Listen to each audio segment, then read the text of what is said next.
Buwat na siya.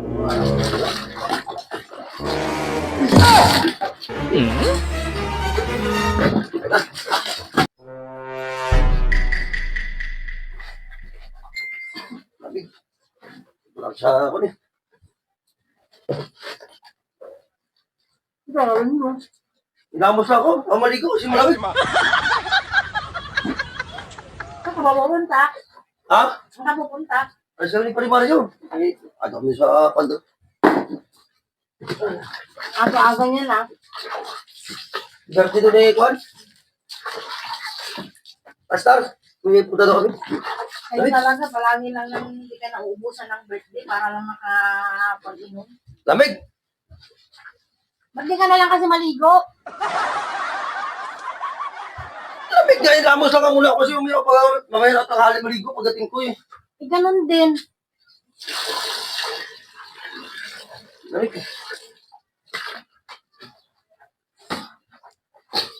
Lamig. Alam mo, kung doon ka sa CR, nilagyan mo lang din ng mainit yan. Kung doon ka sa CR, edi Brown out nga. brown out. Eh, bakit? Takot ka sa dilim? Kasi wala nang tubig dito sa CR eh.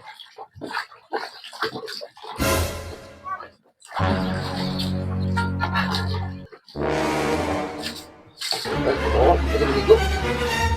Uy! Halika. Halika. Lamig. Ayaw. Sa loob ka na lang kaya maligo. Hindi ka pwede doon kasi hindi naman CR ka. Lamig. Hey! 哎呦我的妈！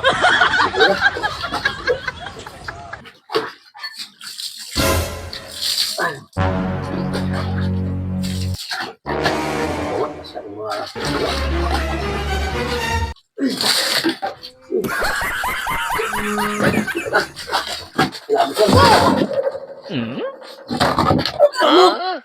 Nagkala pa ako dito. Sabi mo, ano lang yung tawag nito, maghilamos ka. Eh, bakit akong binabasa mo? Hindi ko na naman. Hindi alam. Sinusubukan ko lang kasi kung may natutulong tubig kasi nalamig ka ako eh. Susubukan niyo sa akin mo nilagay yung tubig mo eh. Nilagyan ko ng tubig yung naminit yung tiro mo. Susip. Ayaw ako maligo. Binuhusan mo naman ako. Nakaligo na ako ng maaga eh. Aga-aga kasi may lakad ka agad. Lagi-lagi na lang ganyan. Eh, nagkano kasi Marimar yun alis yan kami. Eh, yung pag ganyan-ganyan mo, eh kung naligo ka na lang dito si Ari, hindi yung kung saan ka pa. Pati tuloy yung ano na, yung tiro mo sa walang tubig na. Bahay na to eh. Dito, binabasa mo ako. Ayos bahay na to. Ikaw magtuloy dito sa labahan, walang aalis.